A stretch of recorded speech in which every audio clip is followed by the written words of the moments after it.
क्या होता है, वेदांत विचार प्रणाली में हमारे सामने 7 सवाल आते हैं। पहला होता है, को नाम बंधः, कथम एषा आगता। हाँ, यह बंध क्या है, वो कहाँ से आ गया। हाँ, और कथम प्रतिष्ठास्य, उसे प्रतिष्ठा कैसे प्राप्त होगी। और कथम विमोक्ष, उसका विमोक्ष कैसा हो जाएगा, उससे हम कैसे छूट सकेंगे। और को सावनात्मा, ये आत्मा क्या है। और परमहा का आत्मा, ये अनात्मा क्या है और आत्मा क्या है। और ये तयोः विवेकः कथम एतत् उच्यताम, तो आत्मा और अनात्मा इनका विवेक क्या है, कैसे कर सकते हैं। तो इसके बारे में कुछ हमें समझाइए। तो क्या बताया जाता है, देखो। तो अभी ये जो है ना, बंध जो है ना, बंध जिसे हम मानते हैं, तो ये जो है, ये नैसर्गिक रीत्या खत्म हो सकता है क्या? नहीं। क्यों? इसका कहता होता है, देखो, पुनरपि जननम पुनरपि मरणम पुनरपि जननी जठरेशन, ऐसा उसका स्वभाव होता है। इसलिए इसे नैसर्गिक डेथ, मौत नहीं है। देखो, और इससे मुक्त कैसे हो जाएंगे। तो देखो, ये बताया जाता है क्या होता है। देखो, आप अपने आप सब भगवान, देखो कभी कभी ऐसा बताया जाता है। क्या बताया जाता है, वो नदी जो है ना, नदी कहाँ उगम, नदी का उगम कहाँ होता है, पर्वत के शिखर में उगम होता है। और वो आप आप सागर को जाते मिलती है। ऐसा उदाहरण दिया जाता है, जैसे नदी का उगम हो गया और सागर को मिल गया और सागर स्वरूप ही बन गई, ऐसा उदाहरण दिया जाता है। लेकिन ये जो है ना, ये ऐसा नहीं है। और ऐसा बताया जाता है कभी कभी, अरे कुछ नहीं, हम जन्म ले आए ना, तो ऑटोमेटिक हम मोक्ष मिल जाएगा। तो मोक्ष ये नैसर्गिक स्थिति है, ऐसा बताया जाता है। लेकिन ये गलत है, ये ठीक नहीं है। ये मोक्ष जो मिलता है ना, वह नैसर्गिक स्थिति नहीं है। क्यों? ये देखो, ये संसार यही पाश है, संसार पाश है ना। और ये बेड़िया है, ये बेड़िया कैसे छूटेगी। तो इसलिए हमें क्या करना चाहिए, हमें समझना चाहिए अनात्मा क्या है। तो हमने देखा पंच अनात्मा, क्या क्या अनात्मा है, पंच अनात्मा। पहले ये बॉडी, हमारी ये शरीर है ना, ये अनात्मा है। हमारा मन, ये भी अनात्मा है, बॉडी माइंड।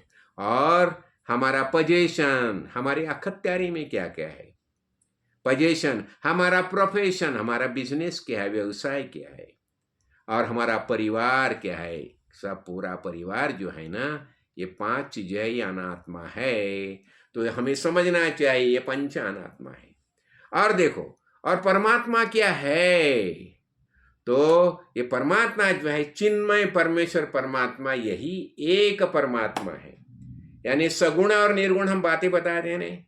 ये निर्गुण निराकार जो है परमात्मा है, ये माया के कारण उसने सगुण साकार देह प्राप्त किया है, सगुण हो गया है माया के कारण। ये माया जनित, संपूर्ण माया जनित है। लेकिन एक ख्याल रखो हमेशा, ये माया जो है ना, ये भी अनादि है। और जितने जीव देह धारण करके भूतल पर आते हैं, ये भी पहले से ही मौजूद है। किसी भी नया जीव का निर्माण नहीं किया जाता। शायद ब्रह्मदेव को कोई बताएगा, ब्रह्मा जी आप कोई नया जीव बनाए ना, नहीं बना सकते। क्यों? इसलिए कुछ बेस ही नहीं है ना, कुछ ना कुछ बेस चाहिए ना, फाउंडेशन चाहिए ना, किस आधार पर बनाएंगे। तो ये सब जो बनता है, ये कर्म का हिसाब से बनता है। इसलिए हम बताते हैं ना, कर्मणा जायते जंतु कर्मणि एव विलीयते, सुखम दुखम भयम क्षेमम कर्मणि एव विपद्यते। ये सब कर्म के कारण होता है। तो आत्मा अनात्मा विवेक कैसा करे, ये बताया जाता है।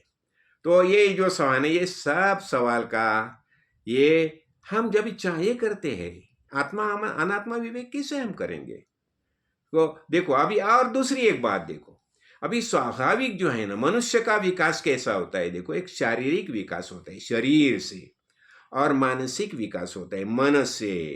हाँ, लेकिन क्या होता है, जो एनिमल जो है ना, पशु तिर्यक योनि के जो जन्म लेते हैं ना, तो उनके बारे में क्या होता है, उनकी ग्रोथ कैसी होती है, ओनली उनकी खाली फिजिकल ग्रोथ होती है, शरीर से खाली बढ़ते हैं, शरीर से बढ़ते हैं।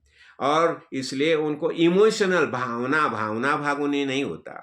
इमोशनल यानी क्या होता है, देखो वो भावनिक जो भाव होता है, इसका अर्थ क्या हो गया, किसी लव, प्रेम करना, केयर करना, प्यार करना, हाँ, एक दूसरे को संभालना, ये ऐसी बातें उनमें नहीं होती।